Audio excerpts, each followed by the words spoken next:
Welcome back. In today's Hot Takes, it's deja vu all over again as Akiko and I discuss Leonardo DiCaprio investing in lab-grown meat startups.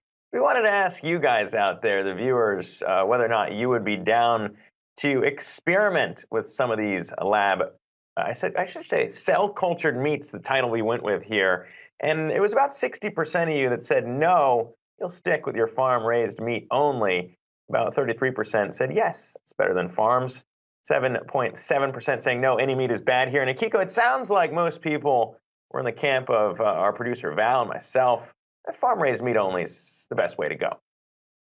Self-cultured meat just doesn't sound appetizing, right? I mean, nobody's going to go on a restaurant menu and say, I'm going to have the cell-cultured meat instead of regular meat. But there are a few questions that I have here. For those who said, yes, only farm-raised meat, my question to you is, do you know which farm your meat came from? What kind of chemicals were used in the process to grow these animals? And I would argue most Americans don't know. And so I'm not necessarily advocating for lab-grown meat, but I'm curious that maybe it's just the term, the resistance to it, because it just doesn't sound appetizing. But I don't know about you, Zach. I've done a deep dive before on how some of the meat production happens in the U.S. It's not a pretty picture. No, it's not. And I think most people who eat meat would agree with you until, they have to pay more for the ones that aren't in that camp. And that's kind of what the pricing always matters here, why it matters, because we've seen that with even Beyond Meat. And to your point on kind of branding, it took them a while to figure out plant-based meat might be better than, just a veggie burger term or whatever else they use to really try and get people to experiment with it. But I guess it all comes down to taste. That's what we saw with the Burger King push when they had those burgers, because it was, you wouldn't know the difference, so why not order it? And I think with cell-cultured meat, they have a better case there because it's actually meat.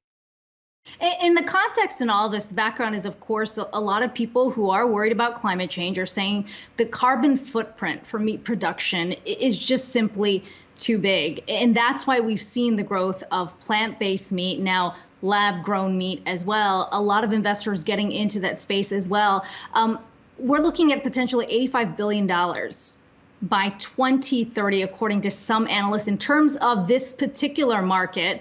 And here's a stat I'd throw out to you, Zach. Meat production accounts for nearly 60% of greenhouse gas emissions stemming from food consumption. So that's much more than dairy. That's much more than vegetables. And it is an issue of choice. I think at some point there's got to be some kind of give here on what you consume.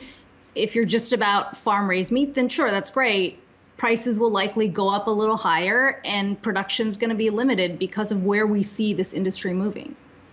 Yeah, and I think that those are the nuanced points that everyone's got to get out there and figure out here in regards to solving that issue, or some sort of technological advancement like this would have to come along to really reduce that on the climate front. But Akiko and myself leaving the answer to y'all, about 60% saying you don't want to try it just yet.